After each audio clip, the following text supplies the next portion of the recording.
I'm at Singleton Seafood Shack to try the famous Mayport shrimp. So Jacksonville is supposed to be the shrimp capital of Florida, and I'm here to try these. So as soon as I walked into this literal shack, I could smell the fresh seafood. So these are Mayport shrimp. I had them grilled on a skewer, and I'm also trying gator tails. So Florida gator tails are as common as like mozzarella sticks would be in the Northeast or other parts of the country. So I got them blackened, whereas I would normally see them fried. I think the only time I ever had them not fried was at a Lao restaurant in Washington, D.C., where it was served larb style.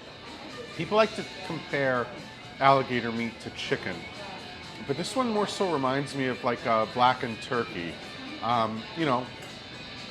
Meat could be a little bit rough, not as like smooth as like, let's say, a chicken breast or a chicken tender, but it more so reminds me of turkey. Okay, now the shrimp. So they definitely had a sweetness to them. You could tell they're fresh, and I was not even tempted to use either of the sauces they gave me. So I don't think you need it. I just squirted some lemon juice on them, and that's more than enough flavor when you're dealing with fresh seafood.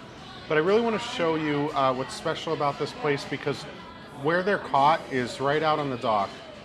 The ship behind me is the Jennifer Ann. So this shrimp boat is where all the shrimp were caught that are brought here, and then they're sold, I believe, the same day. That's what I was told. And I mean, you could definitely taste it. And this is where the St. Johns River flows out into the Atlantic Ocean in this part of Jacksonville. So the New England clam chowder here also won an award.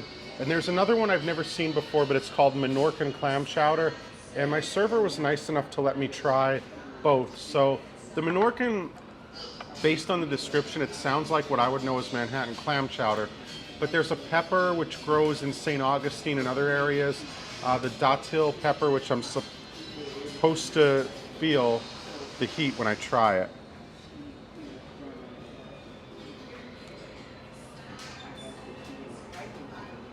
Okay, there's not too much spice to it. It doesn't, I mean, I would say like I'd prefer this to Manhattan clam chowder, which I pretty much never order. But I think this came from somewhere in Europe and then started in St. Augustine, so that's why it's available here, not too far from there.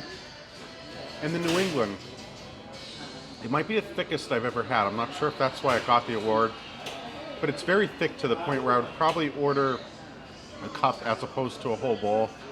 But I'm having a hard time deciding. I'm more of a New England person because that's what I always order.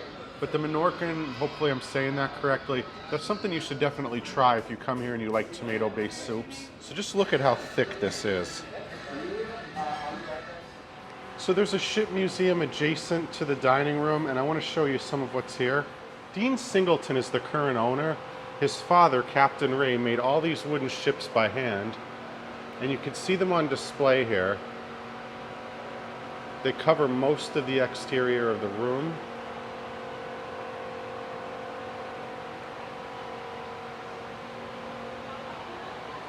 And then right up here you can see Captain Ray's model boat room. Thank you very much for watching. If you like this video, please subscribe. I got more trips coming up. I got Monterey, California, going to be going to Alaska, which is going to be my 50th state, and I look forward to sharing these adventures with you.